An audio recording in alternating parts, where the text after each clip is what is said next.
नमस्कार। BCom part first, EFM paper first, business economics में आप सभी का स्वागत है। आज हम अपनी इस व्याख्यानमाला में यूनिट सेकंड शुरू कर रहे हैं। आपके पेपर की यूनिट सेकंड को स्टार्ट कर रहे हैं और आज हम इसमें उपभोग सेक्शन शुरू कर रहे हैं। उपभोग, कंजप्शन जिसको कहा जाता है।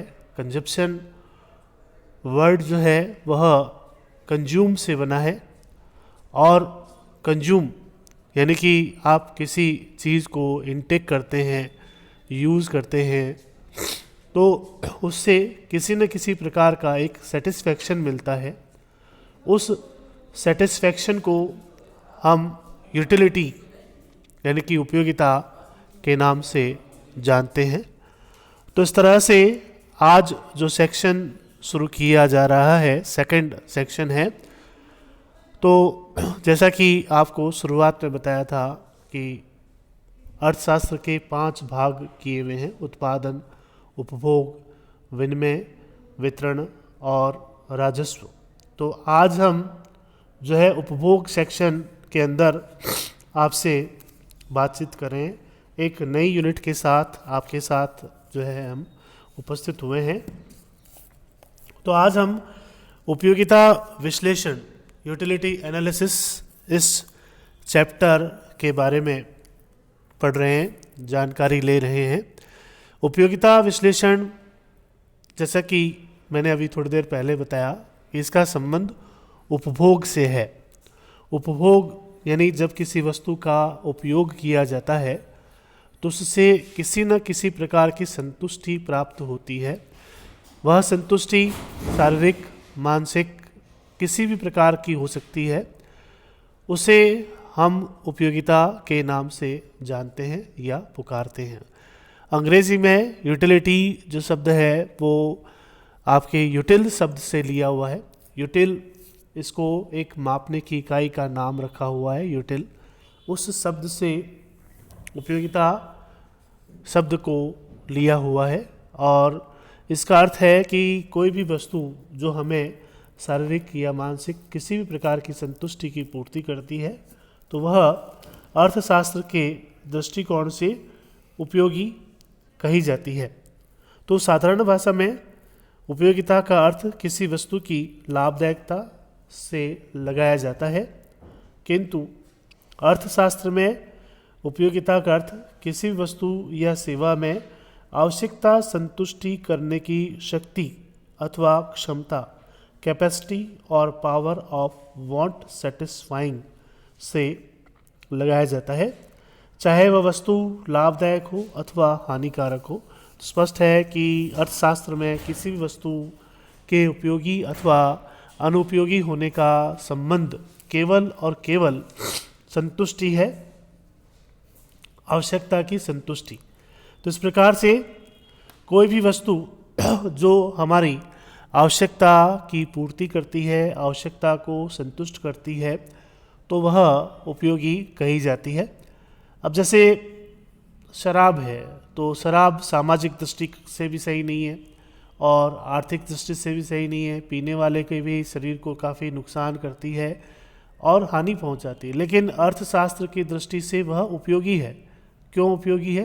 क्योंकि उसमें किसी भी व्यक्ति की मानसिक अथवा शारीरिक संतुष्टि करने की क्षमता होती है, चाहे वह समाज के लिए हानिकारक हो, व्यक्ति के लिए हानिकारक हो अथवा लाभदायक हो, इससे कोई संबंध नहीं है।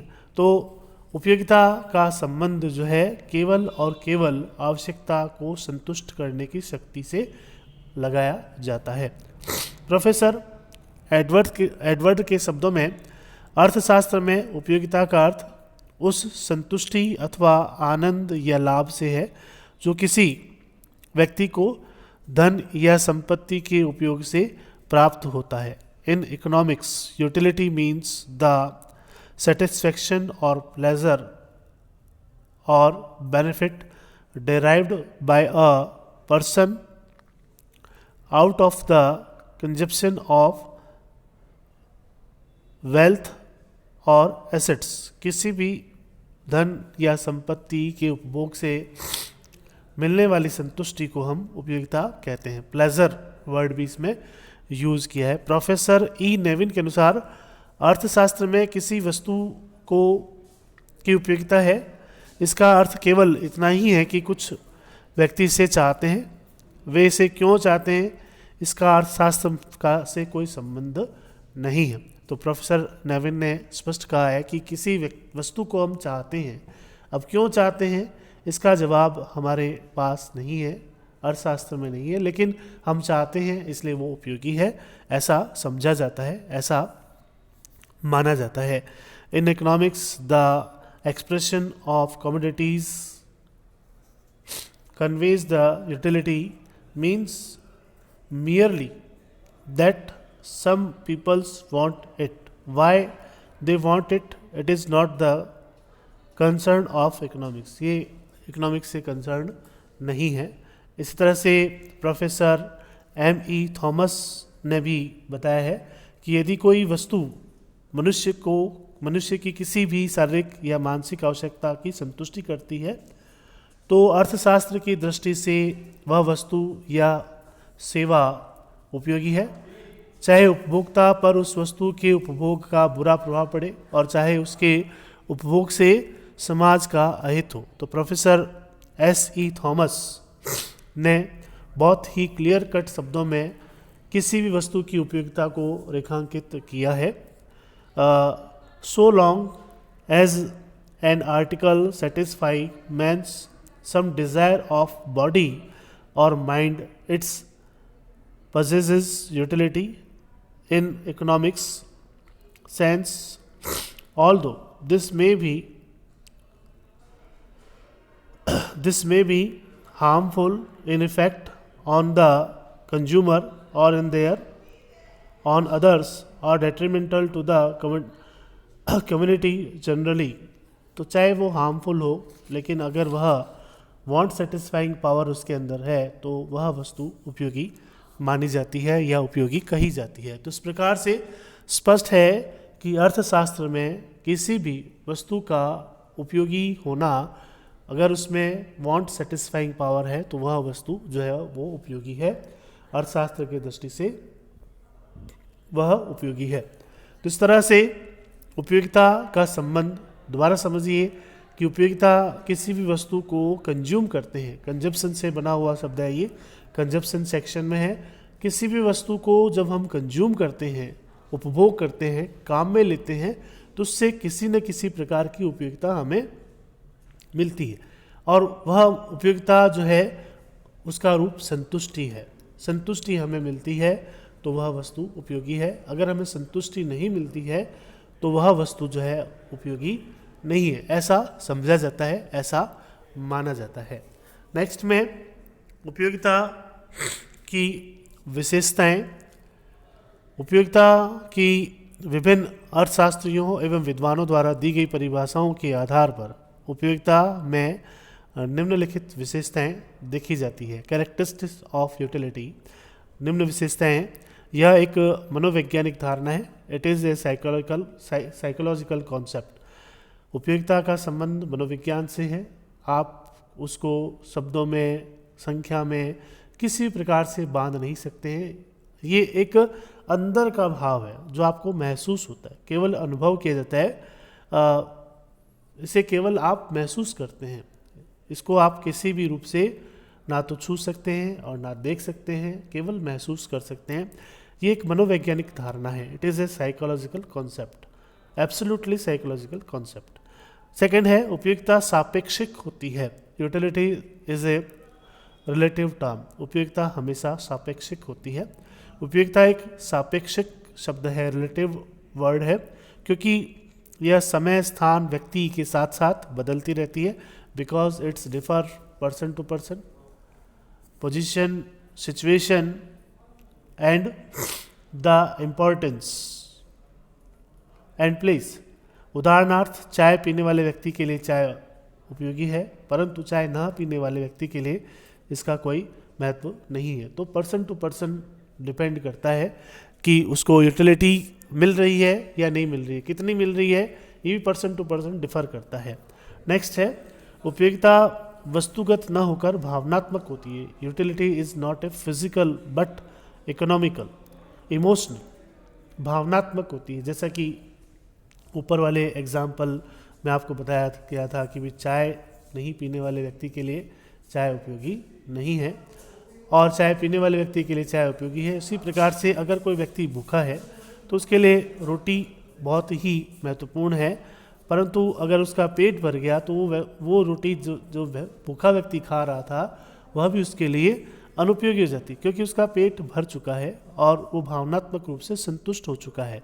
तो किसी भी वस्तु में स्वयं उपयोगिता नहीं होती है, बल्कि जो इनटेक कर रहा है उसको, जो यूज़ ले रहा है उसको, जो कंज्यूम कर रहा है उसके ऊपर डिपेंड करता है और उसकी भी भावना के ऊपर डिपेंड करता है कि वो उसको उसकी आवश्यकता समझता है अथवा नहीं समझता। इसलिए ये कहा भी जाता है कि उपयोगिता जो है वो इंटेंसिटी ऑफ डिज़ायर पर भी डिपेंड करती है। जितनी ज़्यादा आपको किसी वस्तु की ईगरनेस होगी, जिज्ञासा होगी, उतनी ही ज़्यादा उपयोगिता प्राप्त होगी, और जिस वस्तु की आवश्यकता, इंटेंसिटी ऑफ डिज़ायर कम होगी तो उससे मिलने वाली उपयोगिता भी निश्चित रूप से कम होगी। तो इस प्रकार से उपयोगिता का संबंध जो है वो इमोशनल है। उपयोगिता मापनीय होती है, किसी भी वस्तु से प्राप्त उपयोगिता को मापा जा सकता है।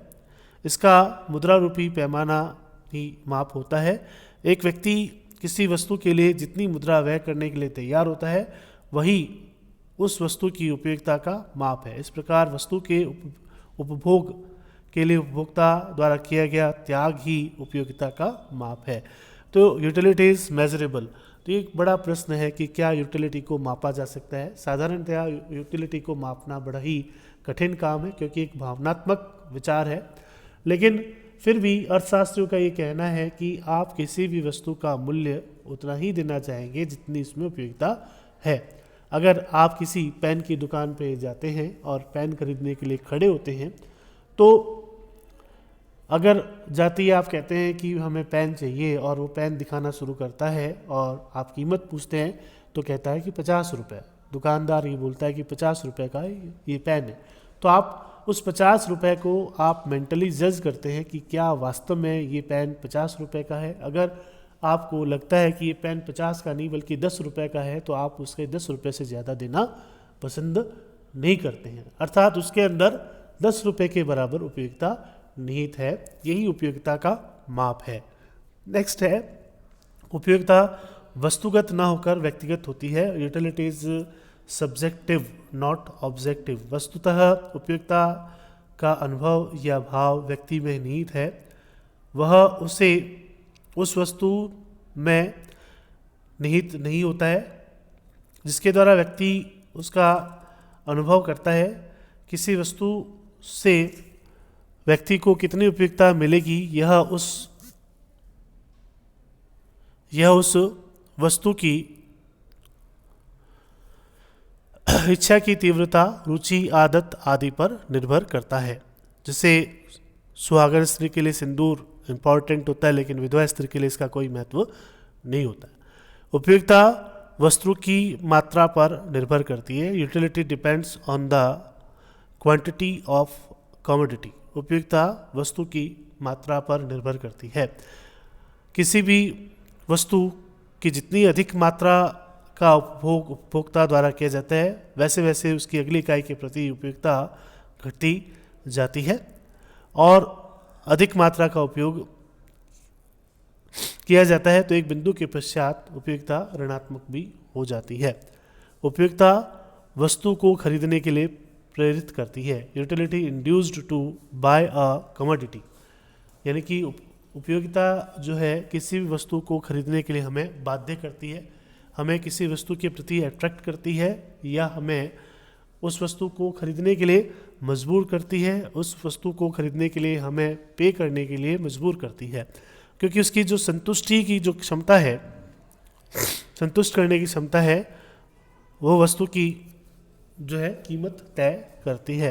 नेक्स्ट है, उपयोगिता त्याग के बिना प्राप्त नहीं होती है। Utility can not be acquired without sacrifice. आप उपयोगिता बिना त्याग के प्राप्त नहीं कर सकते हैं। प्रकृति द्वारा प्रदत्त वस्तुओं जैसे पानी, हवा आदि को छोड़कर किसी भी वस्तु की प्राप्ति के लिए त्याग करना पड़ता है। अतः वस्तु की उपयोगिता प्राप्त करने के लिए व्यक्ति को कुछ न कुछ त्याग मुद्रा के रूप में करना पड़ता है। यह नैतिक सिद्धांतों से प्रभावित नहीं होती। It is not affected to moral duties. उपयोगिता का संबंध मोरल से या समाज से नहीं होता है। उपयोगिता का संबंध केवल संतुष्टि से होता है। यदि किसी व्यक्ति विशेष को चोरी, डकैती, हत्या, अपहरण, बलात्कार इत्यादि करने में संतुष्टि मिलती है तो यह कार्य तथा इन कार्यों में प्रयोग होने वाली वस्तुएं नैतिकता के विरुद्ध होते हुए भी उस व्यक्ति के लिए उपयोगी समझी जाती है। उपयोगिता का संबंध उपभोग वस्तुओं से होता है, न कि उत्पादक वस्तुओं से। उपयोगिता हमेशा किसी वस्तु का उपभोग करने पर ही मिलती है, न कि उत्पादन करने पर। यानी कि उत्पादन पड़े रहते हैं, लेकिन यदि आप उसको कंज्यूम करेंगे तभी आपको यूटिलिटी मिलेगी। अगर आप कंज्यूम नहीं करेंगे तो that is a pile of production only, just उसके अलावा कुछ भी नहीं है।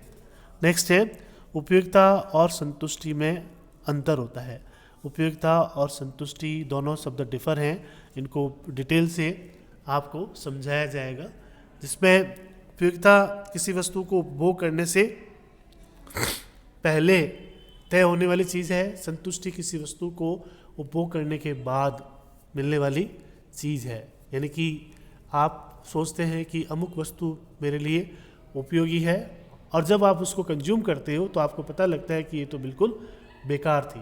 आप इसको एक अन्य एग्जाम्पल समझ सकते हैं कि आपने सोचा कि हम ये फिल्म देखने जाएंगे, हमें इतना मज़ा आएगा इस फिल्म को देखने में कि बस पूछो मत, हमारे तो ऐसे जीवन बदल जाएगा, जीवन हो जाएगा, ये हो जाएगा, वो हो जाएगा। आपने उसके बारे में अनेकों विचार प्री डिटरमाइन किया कि हमें इस वस्तु से जो है इतनी उपयोगिता या संतुष्टि मिलेगी। लेकिन जब आप जाते हैं, फिल्म शुरू होती है और आपको लगता है कि ये तो फिल्म बिल्कुल बेकार है, कोई काम की नहीं है, तो वो अपने आप में क्या होता है कि आप उससे असंतुष्ट हो जाते हो। तो उपयोगिता तो थी उसमें, लेकिन वो आपको संतुष्ट नहीं कर पाए। ठीक इसी प्रकार से कोई भी आप वस्तु खरीदते हैं, फल खरीदते हैं, सोचते हैं कि खाएंगे मज़ा आएगा, लेकिन जब चखते हैं उसको, चखते ही वो खारा लगता है, अच्छा नहीं लगता आपको। तो कहने का सेंस है कि वस्तु की जो उपयोगिता है वह आप पहले से तय कर लेते हैं, लेकिन क्या वो वस्तु वास्तव में आपके लिए उपयोगी है, क्या वो वस्तु आपके लिए वास्तव में संतुष्टि दे रही है, ये उपभोग के बाद तय होता है। ठीक है, तो इसलिए उपयोगिता और संतुष्टि दोनों में डिफरेंस है। तो आज के लिए इतना ही। आगामी वीडियोस में आपको इसी सेक्शन, उपयोगिता सेक्शन के बारे में आगे और जानकारी देंगे। तो आज के लिए इतना ही। धन्यवाद।